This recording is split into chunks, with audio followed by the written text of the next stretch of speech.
અને હવે સમાચાર ગીર સોમનાથથી, જ્યાં તલાલા તાલુકા પંચાયતની ચૂંટણી બાદ ખટરાગ સામે આવી રહ્યું છે।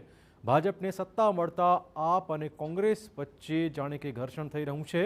કોંગ્રેસ અને આપનો એકબીજા પર બી ટીમનો આક્ષેપ જોવા મળી રહ્યો છે। તલાલા તાલુકા પંચાયતની 18માંથી 9 બેઠકો મળી હતી ભાજપને। આપને 7 અને કોંગ્રેસને 2 બેઠકો મળતા કોઈ પણ પક્ષને સ્પષ્ટ બહુમતી નહોતી મળી। કોંગ્રેસ અને આપનો ભાજપને સત્તાથી દૂર રાખવાની યોजना આખી હતી। જો કે આક્ષેપ છે કે ગઈકાલે કોંગ્રેસ અને ભાજપના તમામ સભ્યો હાજર રહ્યા હતા। જ્યારે ભાજપના સભ્યની પ્રમુખ પદ તરીકેની દરખાસ્ત મુકાઈ ત્યારે બીજેપી કે કોંગ્રેસ કોઈએ વિરોધ કર્યો જ નહીં અને ભાજપના તાલુકા પ્રમુખ ચૂંટાઈ ગયા।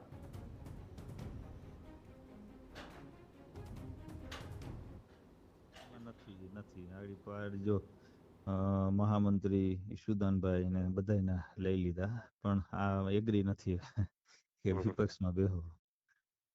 બરાબર છે। અમને તો એવો મેસેજ આવ્યા છે કે અમિતભાઈ નો ફોન હતો, આપણે અમિતભાઈ ઠુમર ની વાત ચાલુ હતી, અમે એના બધી રીતના અમે પેલું કર્યું, પણ હવે અમને જ ઉપરથી આ રીતનું કીધું છે આદેશ। હું મેસેજ આવ્યો કે ગોઠવાઈ ગયું છે એમ? નહીં, એ શક્યતા જરાય નથી હવે તો। ઓકે એમને સપોર્ટ લો તો ઓલામાં ને બધું થાય, બાકી તો હવે એ તો પૂરું થયું, પૂર્ણ વિરામ આવી ગઈ વાત ઉપર ભાઈજી। ઓકે।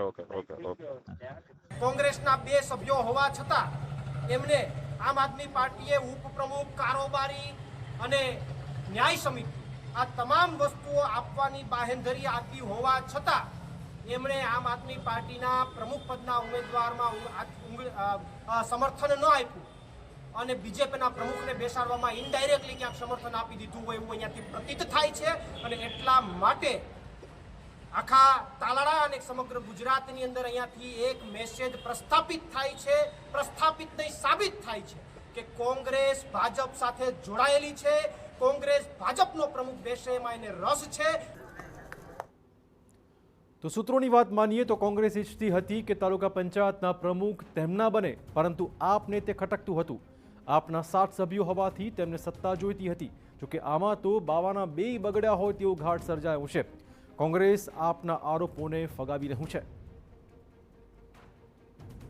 સમગ્ર ગુજરાતની અંદર આમ આદમી પાર્ટી ભાજપની બી પાર્ટી તરીકે કામ કરે છે, એના જીવંત પુરાવા આપણી પાસે આવી ગયા છે। છેલ્લી ઘડી સુધી કોંગ્રેસ સાથે ગઠબંધન રાખી પ્રમુખ પદ આપવાની વાત હતી, એ બાદ અંતિમ ક્ષણોમાં દેવેન્દ્રભાઈ સોલંકી જે તાલાળા વિધાનસભા લડેલા છે, એનો સ્પષ્ટપણે મને ફોન આવે છે અને મતદાનને ફક્ત 5 મિનિટની વાર હોય છે ત્યારે એ એવું કહે છે કે અમને અમારા પ્રદેશ પ્રમુખ ઈશુદાનભાઈ અને અમારા મહામંત્રીનો ફોન આવ્યો છે કે આપણે વિપક્ષમાં બેસવાનું છે। આ ઉપરથી સાબિત થાય છે કે ક્યાંક ને ક્યાંક આમ આદમી પાર્ટીના પ્રદેશ પ્રમુખ ઈશુદાનભાઈ ગઢવી અને પ્રવીણભાઈ રામ ભાજપના એજન્ટ તરીકે કામ કરી આમ આદમી પાર્ટીના સભ્યોને બારોબાર વેચી અને સભ્યો સાથે વિશ્વાસઘાત કર્યો છે।